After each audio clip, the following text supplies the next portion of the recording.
أعوذ بالله من الشيطان الرجيم.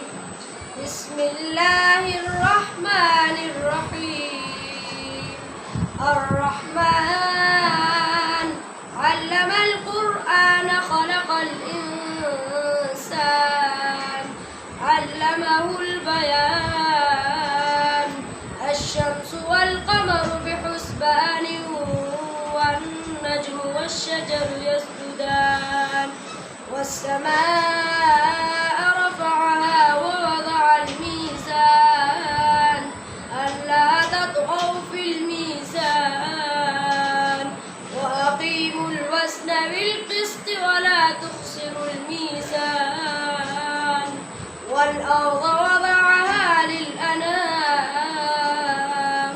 فيها فاكهة والنخل ذات الأكمام والحب ذو العصف والريحان.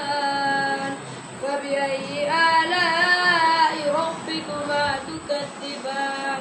صدق الله العظيم.